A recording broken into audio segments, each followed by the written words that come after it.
Ladies and gentlemen, today I have a tier list of all the platinum trophies I've gotten so far on PlayStation. So let's not waste any time. I'm going to try my best to start from first earned to most recent. So the very first platinum trophy I ever earned was Watch Dogs 2. I really enjoyed this game. I felt like when I started pursuing the platinum trophy, it was a lot less fun. But if I was just playing it to enjoy it, good game. Platinum trophy, not as much fun, so I'll put that in B tier because it was still a good time to play. Next up, we have Ratchet and Clank on the PlayStation. Really fun game, less fun platinum trophy. I will say I enjoyed it a little bit more than Watch Dogs 2, but can't quite put it in the A tier. Definitely a game worth giving a go if you've not played it before. Then after Ratchet and Clank, I did Infamous Second Son. I don't love the fact that you have to do multiple playthroughs, but overall relatively easy platinum trophy. I'm going to keep it in B tier just because of the double playthroughs and just the overall grind to get the platinum trophy, but definitely a little bit easier and more enjoyable than Ratchet and Clank. Then I'm going to go right on into Spider-Man. I think this is a lot of people's first platinum trophy on PlayStation. Really fun, really easy. It's kind of, if you beat the story, you just have to go a little bit out of your way for the platinum trophy. Absolute S tier game and platinum trophy experience, so definitely recommend giving that one a go. Ghost of Tsushima, I'm going to put it in A tier as far as platinum trophies. A little bit grindy. The game itself is incredible, incredibly fun. The platinum trophy experience, not quite as fun, but still relatively easy. Nothing particularly missable from what I recollect, and just an overall beautiful game. Definitely one of PlayStation's best. As far as platinum trophies, it's up there as one of the best, but I think there are some things that hold it back from being a fun platinum trophy to pursue. Next up is Guacamelee. I'll put this one in A tier behind Ghost of Tsushima. It's a game that definitely pushes you to your limits. You have to explore everything. I do believe it requires multiple playthroughs. Relatively quick game, and once you kind of play through that first time and start to master it, it becomes a lot easier, kind of making that second experience go a lot quicker, and it's just kind of muscle memory, and it's really fun. Definitely a game I recommend. Same as the second one. Did not do the platinum trophy for the second one, but it is an incredibly fun game. Next up is Star Wars Battlefront Classic Collection. Overall, not a fun platinum trophy, not a fun game. It was a fun walk down memory lane, so I don't want to quite put it in D tier, but overall just like not a recommendable game in general because of how some of the online functions work. And then the platinum trophy is a grind. It's not particularly difficult. You just have to kind of go out of your way to get it. This was a game I grew up playing, so I wanted to snag that platinum trophy just for nostalgia reasons, but don't really recommend doing it unless it's that serious for you. Next up, Sonic Superstars. I really hate this game so much. The platinum trophy was damn near impossible. I'm going to put it in D tier. I can't recommend playing this game. I certainly can't recommend going for the platinum trophy unless you're sick in the head. There's just a couple of boss fights that, I think it literally took me 2 weeks just to beat this one final boss fight. So it's really not fun, really not enjoyable. I would avoid it at all costs. I would just straight up not play this game. Next we got Cult of the Lamb. I'm starting to get a little sideways as far as the order I've played these in because this is not necessarily accurate, but I absolutely love Cult of the Lamb. It's such a fun game. The platinum trophy is a bit grindy, but if you're already playing the game, I think it's worth it just to stick it out to get the platinum trophy because you're probably a diehard fan at that point. Once the game kind of hooks you, I think you're in for the long haul. So I'm going to put that in A tier. I'm actually going to move it above Guacamelee. I have a lot of fun. I've played through this game 3 times, I think. I've enjoyed it every single time, and every time I do, it just kind of absolutely takes over everything else I have going on. So definitely a fun game, definitely a fun platinum trophy to pursue. Now I got College Football 25. Very fun football game, very fun platinum trophy. There's only a handful of things that really kind of make you go out of your way for them. I would definitely do this platinum trophy again over some of these other ones. I don't think I'm going to put it above Second Sons, but it is a fun game, very fun trophy list. There's some unique things you can do, so it is a fun time. I think if you've played this game, you're already a fan anyways. I say go for it, full send on the platinum trophy. Let's hit some GTA games. GTA 3 Definitive Edition. These are really not super hard trophies, but they do take a really long time. I wouldn't necessarily recommend these, but as far as how I feel about them, I'm quite proud of the platinum trophies I've gotten for GTA. GTA 3 in particular is really glitchy. Vice City is a lot easier, a lot more fun, but there are things that I found more difficult, like the collectibles I started losing track of, the stunt jumps. So towards the end, I was starting to get a little bit frustrated, but overall, really proud of those platinum trophies, and would not necessarily recommend you do them unless you're a fan, though. Astro's Playroom, that is an easy platinum trophy, but overall a good time. I would say it doesn't require much effort and is just pretty fun to do. I would put it in A tier just because of how fun the game is, and with that, I'll go ahead and put Astrobot up there. I think this is definitely one of the best, if not the best, platinum trophy for PlayStation 5 that you can get right now. It takes a lot of similar game mechanics from Playroom and just really takes them to the next level. It's a really fun game. If you like Mario, I think this is the perfect game for you. Okay, next up is Sonic Origins. You can kind of cheese this one a little bit, but I really just hate these Sonic games so much. They're not fun to play. They don't hold up to modern standards, in my opinion. The movement feels... I don't know. They suck. I'm really not a fan, which is such a heartbreaking thing to admit. But I do think that the Sonic Origins Platinum Trophy is significantly easier than Sonic Superstars. There's some aspects of it that you can kind of cheese a little bit, but overall, I would avoid both of these Sonic games. I wouldn't do it to yourself. Now we got Ratchet and Clank Rift Apart. I'm just a big fan of Ratchet and Clank. I think this is going to be another... Oof. I would much rather do this over Ghost of Tsushima again. It's just really fun. Really gorgeous game on PlayStation 5 as well.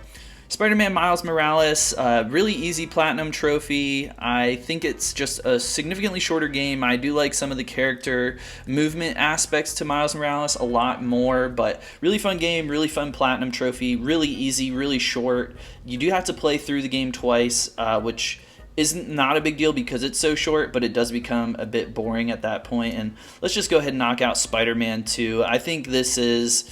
man, I'm having trouble.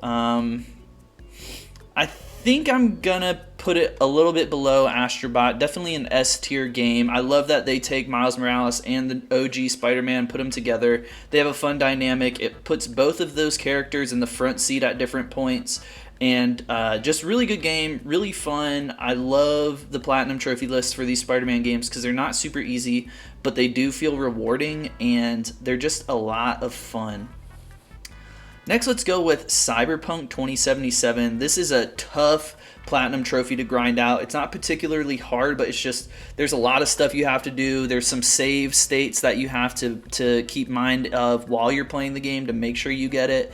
So overall, I'm going to put it in the upper end of C tier just because it's an amazing game, but the Platinum Trophy just kind of spoils it for me. And on a same note, let's go ahead and knock out Oblivion Remastered. I think it's a very similar vibe. It's not a super hard Platinum Trophy to get, but when you do pursue the Platinum Trophy, it just kind of manipulates the way that you experience the game to the point where it kind of ruined the game for me.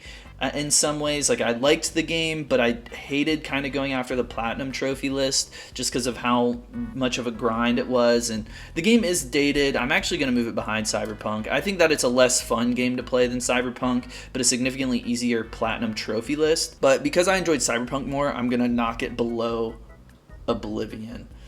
Alright, let's see what else we got. Next, let's go to Hogwarts Legacy. Overall, really fun game. Just not a fun trophy list because you have to do everything in the open world. You also have to play through the game to a certain point as all 4 houses. So anytime you have to just go and replay the game, I'm going to knock it down a little bit. But overall, one of the best looking PlayStation games in my opinion. I think as far as visuals go, it's up there. Not quite as with Ghost of Tsushima because I feel like Ghost of Tsushima has a more distinct art direction than Hogwarts Legacy, but the world of Hogwarts Legacy is pretty fun, at least the main campus, I should say. Next, we got Katamari Royal Revelry. Oh man, that is a tough one to say. Not a super hard platinum trophy, but a really fun game just to kind of take in chunks. I'm actually going to put this one, as far as fun factor goes, above Second Son. I'm not quite as proud of that platinum trophy as the Grand Theft Auto games, so I'll leave it in B tier. Really fun game to mess around with if you've never played it. Next up is Patrick Star. This was kind of a dirty platinum trophy, but I was interested in the game anyways, and then it kind of had an easy platinum trophy list, so that kind of pushed me over the edge to buy it. It's a Goat Simulator style game, but you play as Patrick Star. Let's actually move this here. Let's move Battlefront down to D tier, because I think Patrick Star is a really fun game and really easy platinum trophy. So if you're a fan of SpongeBob, I think you'll get at least a little bit of enjoyment out of just kind of giving that a go. Next up, we have One Other Dirty Slutty Cowabunga Collection Platinum Trophy. Absolutely can't rate this one. I cheesed the entire Platinum Trophy. You can get it in like an hour.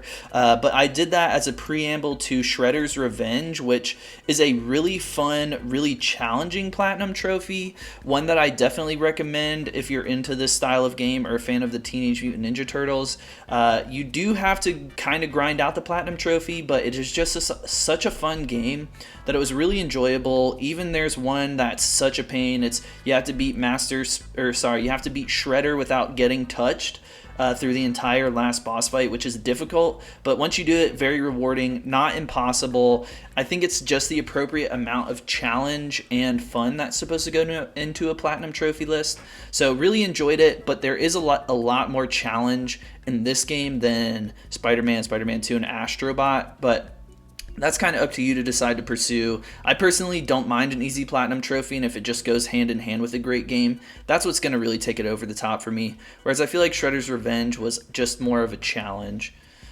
Similarly, I did Rita's Rewind, which is a very similar style beat-em-up game, but overall not too challenging, not that great of a game, but still a fun time and pretty similar to Shredder's Revenge, just not nearly as good. The Platinum Trophy list is significantly easier, so if you're looking for that type of game but just want the Platinum Trophy, I'd recommend that Power Rangers game over it. Next, we got Shredder's. Pretty forgettable trophy list. If you just kind of play the game to any extent, I think you'll get it. I did have to go out of my way for it a little bit, but decent game. Definitely fun to just hop in and do some shredding. Okay, next on the list, let's hit Indiana Jones and the Great Circle. Overall, fun game. Not so much a fun platinum trophy. Really grindy. Just, I don't know, just not very fun, but still really good game, but I would not recommend doing the Platinum Trophy. I'm going to put that one in D tier. And we are down to the last three trophies I have. Let's start with this one, Uncharted Drake's Fortune, the very first Uncharted game. This is a very difficult Platinum Trophy, one I would not recommend unless you're a die-hard fan of the game, but incredibly rewarding to get this trophy. So I am going to rank it right here in A tier. Really proud of it, really hard. You got to play the game on crushing. So it's going to require 2 or maybe even 3 playthroughs a lot of times, but just a really fun game. It is older and it shows its age, but it holds up really well, I think, from a gameplay standpoint, from storytelling, and just overall fun. But it does show its age in some ways, but also it kind of looks surprisingly good still, so I don't know. Up to you to decide if that's a Platinum Trophy you want to go after. Next up is Red Dead Redemption, the OG version. On PS4, you can get a copy that also includes the Undead Nightmare, and this is kind of a grindy Platinum Trophy, but one that I'm also really proud of. I'm going to put Red Dead 2 a little bit above Spider-Man 2. I don't think it's quite as fun of a Platinum Trophy experience as Astrobot, so I'm not going to rank it above that, but really fun, really satisfying, one of my favorite games of all time, so definitely a Platinum Trophy I had to snag. And then to round things out here, we're going Red Dead 2. This Platinum Trophy took me forever to actually unlock. I think I started pursuing it when I first bought the game because I just knew I wanted to at some point. But really hard. I would not recommend it. It is the Platinum Trophy I'm the most proud of. I think it's the best game of all time. I don't think it really comes close, honestly, for me. It's just so detailed, just every aspect of the game is amazing, from the story to the exploration to the Platinum Trophy experience. Just kidding, the Platinum Trophy experience is miserable. I would not recommend it. There are online trophies. I would start with the Red Dead Redemption Platinum Trophy before pursuing the Red Dead 2 Platinum Trophy. I would honestly recommend not going after the Red Dead 2 Platinum Trophy, especially with the online trophies included. So really tough grind. Took me forever to unlock. It is easily my Platinum Trophy I'm most proud of, but easily my most difficult one just because of how much time it took to unlock it. So that is my tier list for all of the Platinum Trophies I have. I believe it's right around 30, maybe 31. And yeah, I try to play quality games. There are some exceptions like Patrick Star, but I try to play games that I actually would want to play and pursue the Platinum Trophy for, as opposed to the shovelware ones. This Teenage Mutant Ninja Turtles Cowabunga collection is probably the dirtiest Platinum Trophy I had, but I was interested in the game, but more so was more interested in Shredder's Revenge than this one. But overall, really fun games for the most part, these Sonic ones with the exceptions. Let me know if you do Platinum Trophy hunting and which is your favorite. My favorite is Astrobot. The most proud one is Red Dead 2 easily. So thanks for checking out the video. Catch you guys on the flip.